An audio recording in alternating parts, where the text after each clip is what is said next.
All right, let's get into it. The story we're diving into today is not your average ghost story. This is a chilling tale from the 1990s in Harana, a story that was deliberately kept quiet for years. And you know why? Because it's about a force that's way more terrifying than any spirit, a force you've probably seen in your own life. And that really gets to the heart of the matter, doesn't it?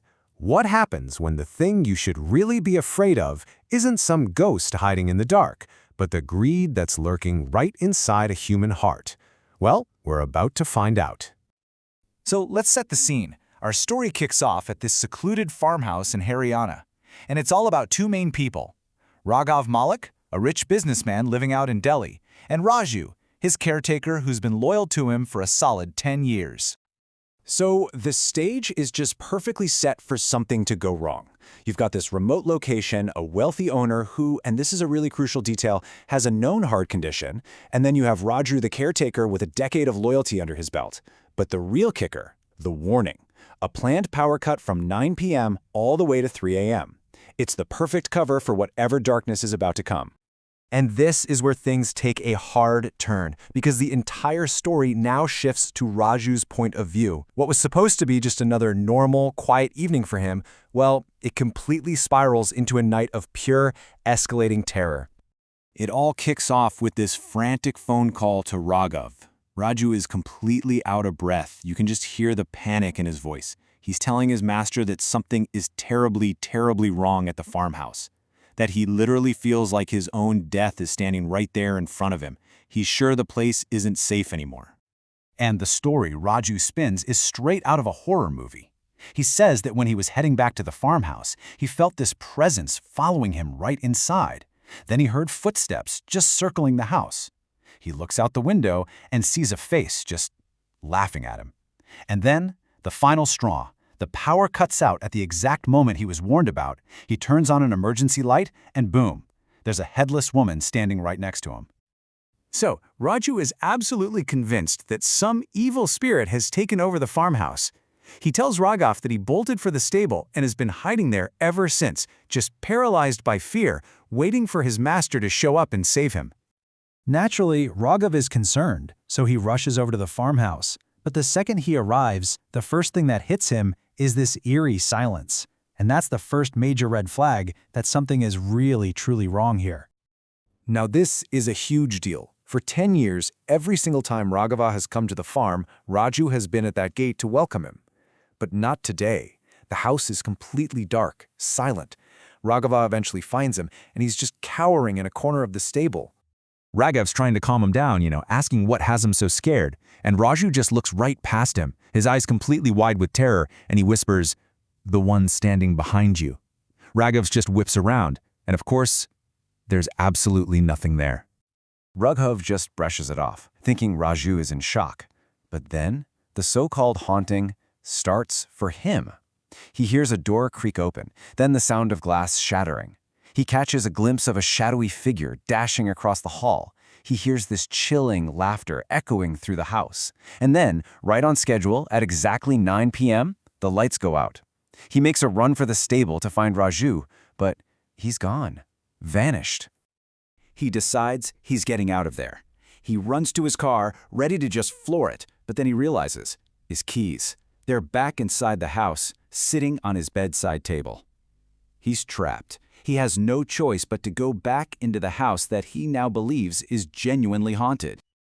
And this, right here, is the moment the entire story just flips on its head. Raghav's fear of ghosts is about to be replaced by a horror that is so much more real and so much more human. So, Raghav forces himself to go back inside. He hears a voice coming from the kitchen. As he goes to confront whatever it is, the shock is just too much for his weak heart, and he collapses.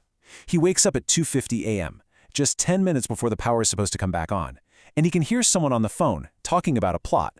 Then, at 3 a.m. sharp, the lights flicker on and the face of the ghost is revealed. It's Raju. In that one moment, the whole illusion just shatters. The ghost that was stalking the halls? It was Raju all along. The story about the headless woman? Just that, a story. The real demon pulling the strings was someone else entirely, and the only real monster in that house was pure ugly greed. As Raghav is holding a knife to Raju's throat, Raju's phone rings, and on the other end is Mohini, Raghav's wife. She doesn't even ask what happened. Her first words are, "You killed him, right?" followed by a promise of a 5% cut of the property. The whole thing, the haunting, the terror, it was all a plot between his wife and his most trusted servant to literally scare him to death. A decade of loyalty, just thrown away for 5%. But here's the thing, the two of them made one giant fatal mistake. They thought they were playing against a weak old man. They completely forgot that Raghav was a master of his own game, and he was about to make his final game-ending move. Raghav looks at Raju, the man who betrayed him, and he says this absolutely chilling line. He tells him, "You're just a pawn, being moved around the board by the queen. But the game's not over, not even close, because the king is still standing." See, Raghav doesn't just defend himself. He goes on the attack, using their own weapon, greed, right back at them. He tells Mohini to come to the farmhouse, and then he turns to Raju and makes a simple, brutal counteroffer. Forget 5%. He'll give him 10% of the property. And the price for that upgrade? Kill Mohini the second she walks through that door. And when Mohini arrives, so sure that her plan has worked perfectly, Raju does exactly what he's been told. He murders her.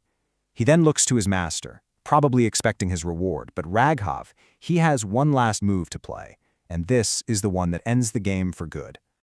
Raghav just smiles and tells Raju that the entire bloody mess, the betrayal, the conspiracy, the murder, it was all for absolutely nothing, because he'd already sold the farmhouse a week ago.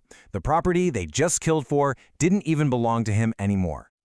And that brings us to the grim finale. A plot that was born from greed just completely unravels, leading to total destruction for almost everyone involved.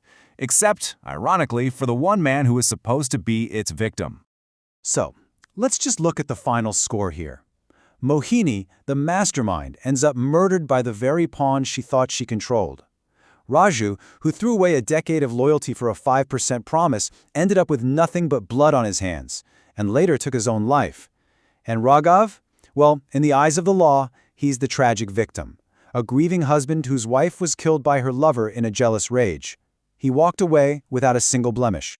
Which leaves us with one last, really haunting question to think about. Raghav knew the property was worthless to them. He could have just exposed their plot and had them arrested.